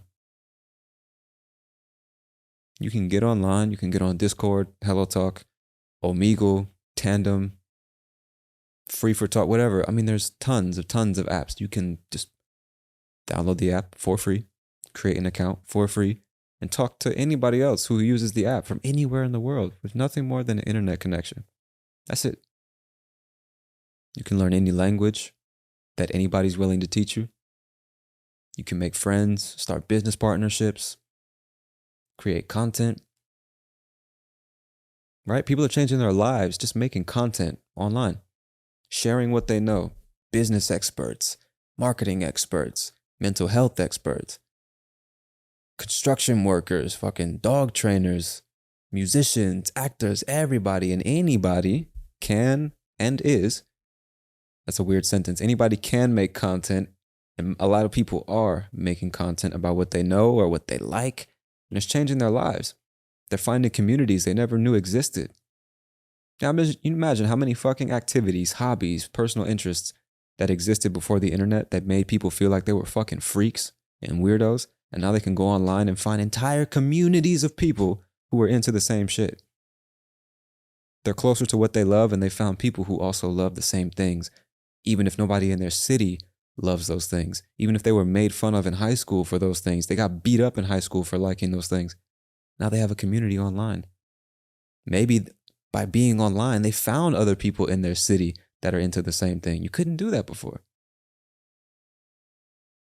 There are people who have started and launched and blown up their entire career just because of the internet. By posting videos talking about what they know, they attract clients, they attract business partners, they attract investors, they build a brand, they build a reputation for themselves, they become an expert in that field because they started talking about what they know on camera, on a podcast. You can learn anything on the internet, bro. That's the craziest thing. Before, the gatekeeper to living a good life was information, or I guess I should say the gatekeepers of information, which is the key to living a better life, was institutions, universities, schools, the elites who had access to the best education or the best business trade secrets and everything. Bro, now you can learn anything you want on the internet.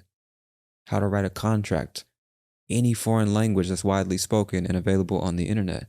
How to train your dog, how to clean your car, how to change the oil in your car, how to build this, how to destroy that, how to cook this, how to speak this way, how to communicate more effectively, how to listen, anything you can fucking think of, how to program computers, write software, make your own clothing, grow your own food, whatever the fuck you want. It's on the internet. Most of the time for free.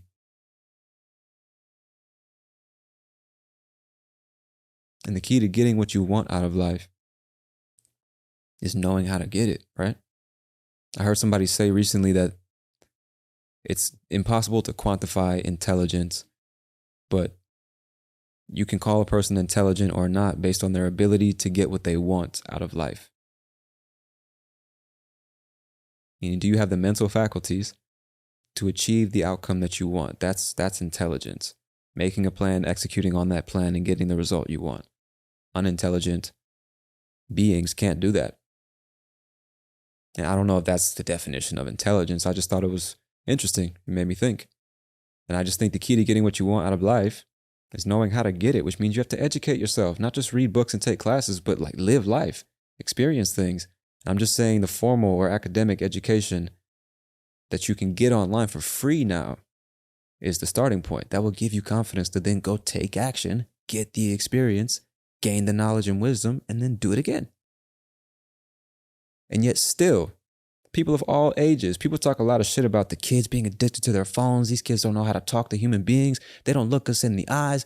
They don't know how to communicate. They just text and fucking tweet and post TikToks all day, and they're making their dance videos. Never mind the fact that these parents gave these fucking kids the phones. We're not going to talk about that. But they're complaining about these kids being addicted to their phones and wasting all their time on their phones. And social media means nothing. It's fake.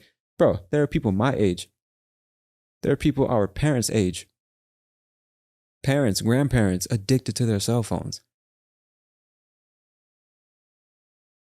Social media in general has reduced the majority of society to a bunch of people having the mentality of fucking high school kids, competing in some fucking popularity contest, desperate for validation and stimulation and entertainment because a normal life is just too boring for most of us now. That's a problem, bro. And I love the internet. I love social media. I post on social all the time. You probably found me because of social media. I'm not trying to demonize it. I'm just saying that's one particular use. But there's this whole other world over here where you can actually use it to make your life better, to get an exponential return on your time invested. There's no return on time invested scrolling on social media. You might learn a couple things here and there, but the majority of your time is wasted. I think we can all agree on that. But learning, you're never going to waste time learning. Not useful things anyway. You can waste a lot of time trying to memorize information that's useless. But learning useful information that's going to make you or your life better, that's never a waste of time. Ever, ever, ever, ever. And you can do it for free now. And yet still, scrolling mindlessly, looking for cheap entertainment is more interesting. Blaming our parents, blaming the fucking government, blaming capitalism for our shitty lives is more interesting than using the fucking godsend of a gift, the privilege that is the internet. Freely accessible information, entertainment, networking. It's free. It's on demand, bro. It's on demand. We're not using it to make ourselves better, more efficient, more productive, more emotionally stable, more intellectually stimulated and capable. None of that shit. Talking shit in people's comments is more fun. Judging people quietly from afar is more fun. Scrolling mindlessly looking for some cheap entertainment is more fun. But I'm telling you, bro, the longer you stay on that path, oof, the higher the chance for regret. And that is the most painful thing one can experience in life. Because there's no way for consoling that pain, right? Opportunities you consciously just missed, wasted, threw away, you know what I mean? Knowing you could have and should have done something, but you didn't. There's no way to console that pain, bro. And you might be thinking you're young, you're 18, 22, 24. I got time. I'm young. I want to live my life, be free, independent, blah, blah, blah. All right, bro. All right, bro. Maybe that's what's best for you. I don't know. I don't know you. I'm just speaking from personal experience, you know? And I just think a lot of us are going to regret not using the internet to its full potential, not using it to create the lives that we are excited to live, because that is possible now with the internet. Not possible for everybody. I know I'm coming from a very privileged North American perspective, but you can't deny the fact that people all over the world, not just the United States, are changing their lives by using the internet to educate and empower themselves, as opposed to entertain themselves and bring down other people. You can't deny that. No matter what country I might be from, you know what I'm saying? You can't deny that. Almost everything I know how to do today, I learned on the internet and just through experience. My parents didn't teach me shit. Most people's parents don't teach them shit. And so they go through life kind of lost, and now there's this distraction that's the cell phone. So you don't really have to think about the fact that you don't know shit. You don't know how to do shit. You don't really provide any value to anyone, not even yourself. And you can kind of numb that anxiety-inducing feeling. You can numb that pain. You can numb that negative feeling with this mindless scrolling on your cell phone. It's always there. Always something to watch or listen to or read or distract you from the fact that this shit is real. This is not a game, bro. It's not a game. It is a game. Let me say that differently. This is a gigantic game. And the point is, you can go through it sleep and just take whatever's handed to you, or you can wake the fuck up and try to, play the game in the way that you see fit. And I guess the point I'm trying to make is that is easier than ever before with the internet. You can learn anything, you can do anything. The only thing stopping you is self-limiting beliefs. In most cases. If you're listening to this, that's probably what it is. You're fortunate enough to have a device that's capable of streaming audio, which means you have a device and the internet. So it's a start. You know what I'm saying? Maybe I'm talking out the side of my face. Maybe I sound like a fucking idiot right now. Maybe I'm too privileged to understand what it's like in other places, and I don't understand the difficulties stacked against all these people. Maybe. It's definitely possible. But I don't think that's the case. I'm just saying, man, we got to stop taking the internet for granted. Cannot, bro, you understand. Imagine you want to work for yourself. You want to be a hairdresser, a makeup artist, a language teacher. You want to be a musician. You want to be a plumber. You want to be a fucking, I don't know. You want to be a podcaster. You want to be whatever. You want to work for yourself and live life on your own terms. You don't want to have a boss. You don't want to work 40, 50, 60 hours a week. You don't really have to do that now if you don't want to. You can actually just get online and say, let's use makeup artists as an example. I want to be a makeup artist. You don't have to go the traditional path then. Of course, you need to go get certified and know what you're doing and all that. But I mean, like, to pay your own bills and live life on your terms, bro, you could start a podcast called Makeup Mondays. And every Monday you drop an episode about not just doing makeup in the industry, but interviewing other makeup artists, giving business tips and tricks, learning or talking about your personal experience, or just talking about life in general. I mean, look at me. I'm a fucking English teacher, but I'm talking about all types of shit. Language, life, culture, society, philosophy, because I'm interested in a bunch of different shit. And so even as a makeup artist, you don't have to just talk about makeup. I'm saying you can start a podcast, build an audience, and then monetize that audience through ads, subscriptions. People can support you. You can do brand deals. You can attract private clients for your makeup artist services, all through your podcast. On TikTok, which is even more effective in the short term, you can just post videos for free and promote yourself and what you're doing. Show people that you know what you're doing. Show people why your technique is better or that you're the highest quality. Tell them where you're located, where they can come get your services. Create a website for free with scheduling software that's free and have people schedule appointments with you to then come pay you money to do the work that you love doing. All because they saw you on a TikTok video that you posted for free. You understand that in the past, the only way to get in front of people was paying for advertising. And it still exists today. You can go on Facebook, pay for Facebook ads. Hopefully your targeting is correct. Instagram ads, Google ads, any platform, YouTube, any platform where it's free for the users to sign up. There's ads. You know, you can, how can I say this?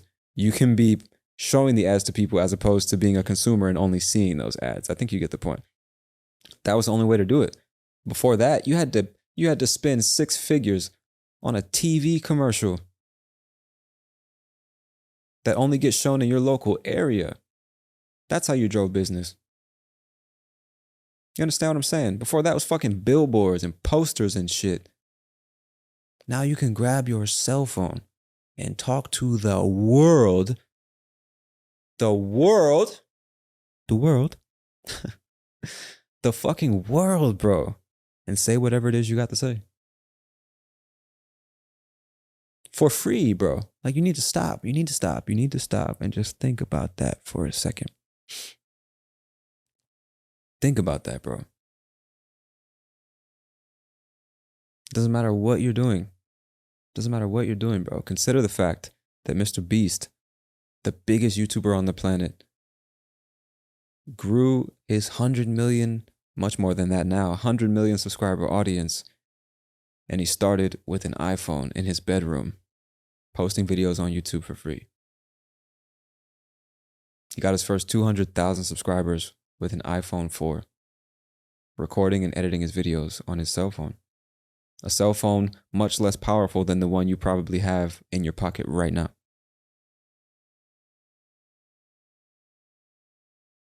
And of course, he's a very, very, very specific, unique example. Not everybody's going to be Mr. Beast, but that shouldn't be the goal anyway. The goal should just be to make a living doing what you want to do. And it doesn't matter if you want to be a content creator, a freelance graphic designer, a programmer, whatever. You can increase not only your knowledge and experience and the value you provide, but increase the chance of it actually being successful by using the internet. Educating and then promoting yourself on the internet, even on LinkedIn, just posting about what you know, posting your thoughts about the industry, making a name for yourself. Because I hate to tell you, that's all we're going to have at the end of the day is our name, our reputation. That's all that's going to matter. The internet is automating and commoditizing so many different things that it's not just, the only thing that people will be able to distinguish is the brand. For example, let's take cheeseburgers. The first one, it's like, oh, this is amazing. This is incredible. This is novel. Everybody comes to this cheeseburger restaurant because it's the only place you can get cheeseburgers. But then people kind of understand the business. They understand how they can do it for themselves. And you go from just In-N-Out Burger, then McDonald's pops up, then Burger King, then Wendy's, then Jack in the Box, then Hardee's, Then Five Guys, all these different burger restaurants. It's now a commodity. It's easily found. There's nothing proprietary or special about it. Everybody sells fucking cheeseburgers. So what makes the difference? The brand, the name. I go to In-N-Out specifically because I like the way they prepare the cheeseburger. I like their way of doing it, their flavor, their brand, their customer service, the experience I have when I go there. I could go to McDonald's, probably pay less than I would pay an In-N-Out burger, but I don't fucking like McDonald's. You understand what I'm saying? Think about that in the context of business, in the context of romance, in the context of your career, trying to find a job. It's all about your brand. It's all about the reputation. How do people think about you when your name comes up in conversation? How do they feel about you? What do they know you for? You can control that now. Well, you can't control it. You can influence that now on the internet. If you're into cooking, for example, you can just start posting videos of yourself cooking. Talking about your recipes, why you like this, why you don't like that, talking about the history and the culture behind it. And this is the authentic, and that over there, that's not real, blah, blah, blah. And you're just slowly building your reputation as an expert in this field because that's all you talk about. People start to know you for that. So when they want cooking advice, who do they come to? The motherfucker that's been posting videos about it for the last 12 months. You. Right? Oh, and guess what? You got a course that you can sell them. How they can do it for themselves. You got free ebooks to provide value. You're doing live streams to help people to show them how to cook in real time. Now you're known for being the cooking expert. Now brands who want to sell their cooking equipment or their special spices or their foods or their delivery service, they want to advertise on your videos because you've built this incredibly large audience that's hyper-focused on cooking. So their products are perfect for your audience and they'll pay you to show their products to your audience. And now you're making a living making videos about fucking cooking, bro. Obviously, everyone's not going to do this. And if I had more time to think and prepare myself, I could think of how this thought process could apply to literally anything in life. I'm just saying the internet is not to be taken for granted. You can get better jobs because of the internet. You can work for yourself because of the internet. You can make better friends in more countries. You can learn multiple languages. Educate yourself on just about anything there is to know that's useful with the internet. Entertain yourself until the day you die because of the internet. You understand what I'm saying? This is not, we shouldn't be using this as a toy. It's a very, very, very, very powerful tool, you know? And I'm guilty of it too, bro. I mean, I've wasted time. I continue to waste time on my phone, watching random shit on YouTube when I know I should be working and all that. I'm guilty of it too. That's why I said myself included. All of us are taking this for granted. And I just think it's got to stop, man. At least for me, I'm not saying, oh, this has to stop. The world must stop wasting time on social media. That's not what I'm saying. I'm saying I know personally I need to stop wasting time, and I'm encouraging you to stop wasting time. Start figuring out how you can use the internet to make your life significantly better. Not just more tolerable. I don't know. I don't even know what else to talk about, man. I wasn't planning to go that in that direction. I'm sorry if that was depressing. I didn't mean to get on my soapbox and start preaching, because that's not my intention. I fucking hate motivational speeches. I think they're dumb. What does that mean? I don't think people who give them are dumb. I don't think people who listen to them are dumb. I just think they're dumb. Like, you know? Because motivation is bullshit, bro. Motivation is just an emotion. And you can't rely on your emotions, bro. Motivation is here when you don't need it. And it's never to be found when you need that shit. Fuck motivation. Fuck motivation, bro. Always there when you don't need it. Never there when you need the shit. Fuck motivation, bruh. It's fake. It's fake. Motivation is it's like your brain being greedy. It wants to feel the benefits and the satisfaction of having accomplished something before it actually accomplishes it. Fuck motivation. Fuck that. Because then you get that surge of dopamine to your brain. Fuck yeah, I'm gonna do it. It's gonna be amazing. And then it comes time to do the shit. Motivation took a vacation. It's off in fucking, it's in Brazil somewhere on a beach, frolicking through the goddamn water, having a good old time. While you're sitting there in this room, lacking motivation, feeling depressed. Why can't I get myself to do this shit? Where's my motivation? You're calling it and shit. Hey, motivation. Where you at, bro? I got some shit to do. Where you know, we agreed, bro. We was gonna do it big, bro. Where you at, man? The motivation not even picking up the phone, sending your ass straight to voicemail. Fuck motivation. Fuck motivation, man. I'm just saying it's unreliable. It's unreliable. So motivational speeches, it's weird, man. Some stranger just yelling at me. That's really a motivation. A motivational speech is just somebody saying obvious things in an energetic way. Not saying anything you don't know. Just saying it in an energetic way. You feel sad. They're extremely excited. They're going to elevate your mood with their excitement. Work hard. Be disciplined. Yeah. It's like, yeah, nigga, I know that. Are you going to, you know, you going to help me do this shit or are you just going to yell at me? Get the fuck out of here. Fuck motivation. I don't know. First of all, that's not even motivation, right? That's inspiration. It should be called inspirational speeches. Motivation is great. So I take back everything I said about motivation. Insert the word inspiration into everything I just said. Fuck inspiration, dog. Inspiration is for artists. You feel inspired, you paint something. You feel inspired, you record a song. Inspiration is like, you know, I should do this and I got this idea. This would be amazing, blah, blah, blah. That's inspiration. You feel compelled and energized. I'm going to do this. Yeah, that would be amazing. That would be amazing. Right? That's all it is. You feel inspired. It's like the spark that then turns into the fire. If you choose to do so, you turn it into a full-blown fire. Inspiration is just that little spark.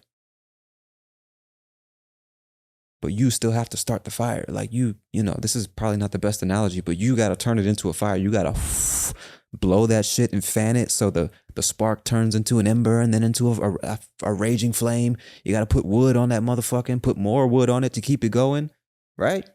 Inspiration is just a spark. And so to go and listen to a motivational speech, okay, great, there's the spark. Then I'm going to leave this place or turn off my phone and then this mountain of work is sitting in front of me. The fuck am I about to do? I was just listening to this speech to avoid doing the work, hoping that you would give me a real reason to do it because I'm looking for motivation when all I'm going to get is inspiration.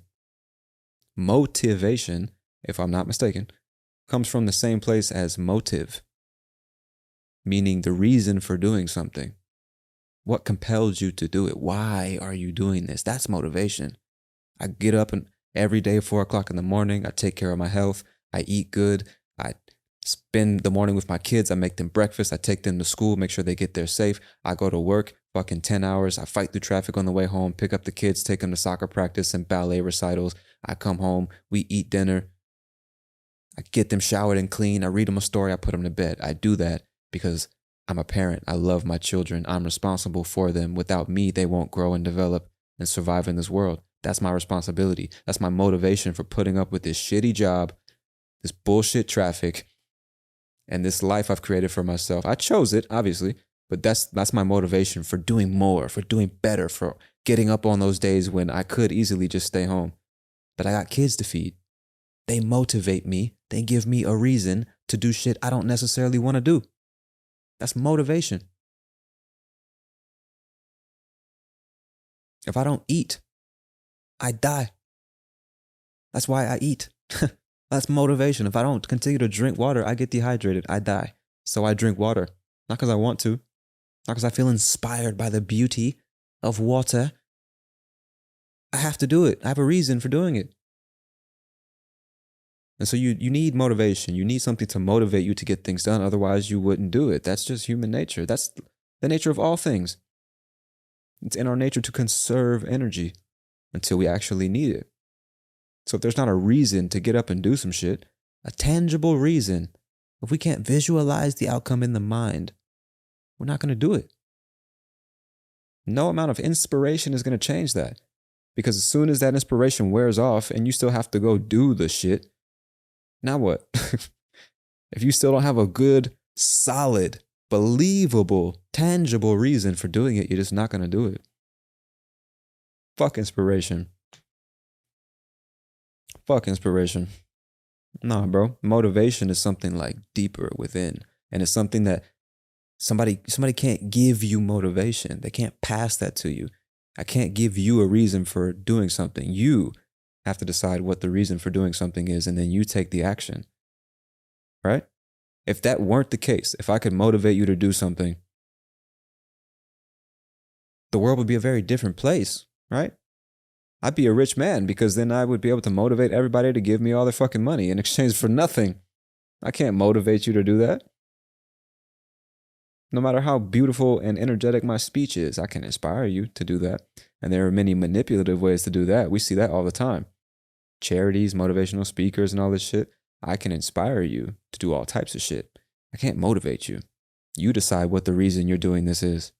I just influence it with my inspirational words. I don't know if that makes sense to you. I feel like I'm way off the grid on this one, man. I've gotten deep into the woods. I don't even know if you're following any of the things. You're still listening, so I gotta be making some kind of sense.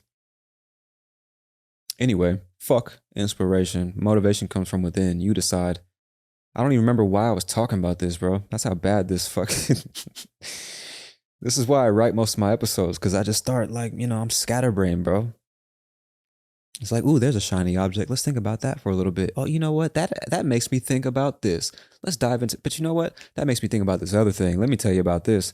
And then 40 minutes later, I'm like, wait, what was I talking about? It's the difficulty of, and maybe I'm insecure and I'm not, maybe I'm thinking too much about how this sounds as opposed to just focusing on what I'm saying.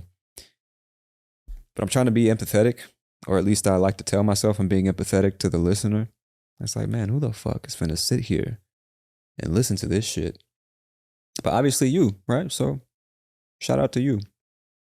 Thank you for being here, listening to Real English Radio.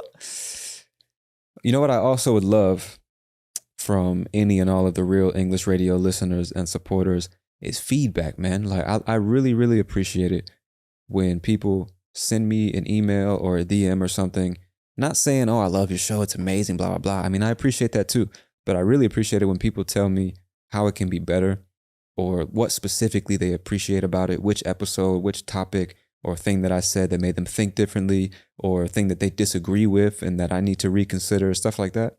That's cool. I would appreciate more of that. Then thank you to all of you who actually engage with me and send me messages and give me feedback on the show.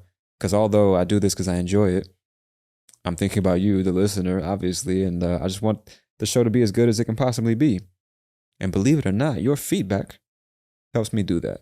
So, yeah, I'd appreciate more of that. But I think I'm gonna get out of here, man. I feel like I've been rambling about nothing for quite some time now. 1 hour and 49 minutes already. It felt like 20.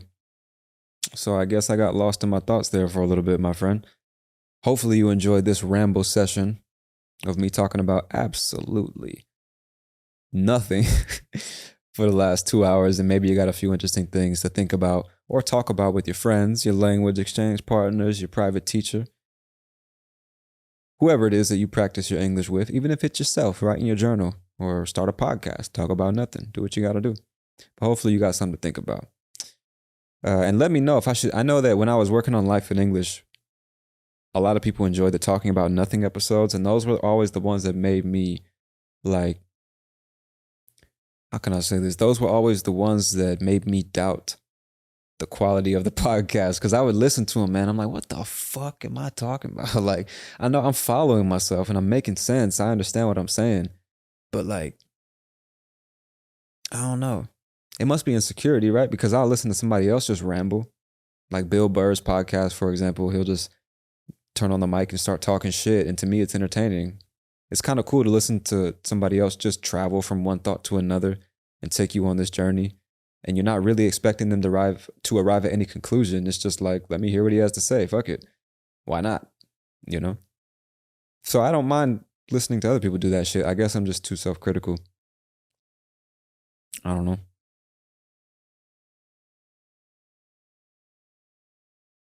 Anyway, I guess that's it for this episode of Real English Radio, my friend. Thank you so much for all of your time and your attention. Thank you to my Patreon supporters who enable me to keep producing this podcast week after week. I got so much love for y'all and appreciation. You know what I mean? I really, really, really thank you for your monthly support. And a lot more episodes coming soon, man. Hopefully much more structured than this one. You know what I mean? Got some very, very interesting subjects coming up soon. If you'd like early access to new episodes, you can subscribe on Patreon. If you'd like access to bonus episodes and the script and vocabulary guide for every episode, you can also subscribe to Tier 2 on Patreon. I really appreciate the support, my friend. And I guess that's it. So this has been another episode of Real English. I'm like, just so you know, I'm sitting here like, man, how can I end this episode in a way that's not fucking weird? I feel weird after just rambling for 2 hours and being like, okay, well, that's it. Talk to you later. Bye. Oh, no. I think I need to do more of these so I can get better at speaking off the cuff. You know? I remember one time, I wish I would have done this a lot more. I was living in Irvine, California, and there was this event called Toastmasters. They have them all over the country. And the purpose of this event is to help people. Basically, it's like exposure therapy. It's for people who are afraid of speaking publicly in front of crowds. And so I don't remember what motivated me to go to one of these sessions. I guess I was just trying to improve my communication skills at the time. I really don't know. But I wanted to get better at public speaking. So I went to this place. And the way it works is you arrive, you just say hello to the other people, and they get started immediately. And one by one, every person has a particular topic that they need to talk about or argument they need to support or go against. And unscripted, unprepared, you need to speak about it for 2 to 5 minutes and give this little speech. And by doing that again and again and again, you kind of just get comfortable being on stage, talking to a crowd, looking at people in the eyes, not being nervous, being confident in what you're saying and what you're doing, right? It's just exposure therapy. The more you do it, the more normal it seems to you. And hopefully the better you get at doing it, which gives you more confidence and pleasure when you do it and all that. And that, for some reason, I thought of now, and it made me think maybe I should do more of these talking about nothing episodes, because that's always something I felt I could get better at. And as I listen to my podcasts, I really want to get better at it because, again, I'm doing this because I enjoy it, but I'm thinking about the listener. It's like I want to make the best possible listening experience. I don't want to just be here talking about fucking nothing, ironically. But you know what I mean. I don't want to just be spouting off a bunch of fucking nonsense that's not even interesting to listen to. I want to make a good show. So I think by practicing speaking off the cuff, which basically means unpreparedly. I didn't write a script. I didn't really think too much about what I wanted to say. I'm just speaking as I think. There's not much time passing between me having the thought and me expressing it to you, right? And I really want to get better at that, just in all cases, whether I'm in a meeting, in a class, podcasting, whatever. Because I know for sure now, through experience, the better you can communicate, the better your life in general. And obviously life doesn't always allow for a script or preparation.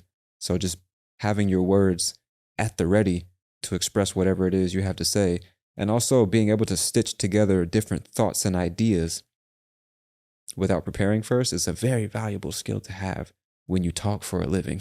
And I talk for a living, you know what I mean? So anyway, that's my personal, what can you call it, self-improvement journey that I'm on these days. And I hope you get on that journey with me, man. Do not underestimate the value of quality communication skills. Verbal, written, whether you're speaking or writing is what I mean to say. It doesn't matter. Listening skills too. Listening is a huge part of communication. Body language, the clothing you wear, all of that. Just communication in general, man. Apart from not taking the internet for granted, I also strongly urge you to invest in your communication skills. But I guess I'll save that for future episodes, my friend. I'm going to get out of here. Thank you again for your time and attention and for listening to Real English Radio. That was lame. That was lame as fuck. Let me try that again. Thank you for listening to Real English Radio. I hope that was better. Anyway, thank you for listening. Thank you for your time and attention. I hope you enjoyed it. I'll talk to you soon, my friend. Peace.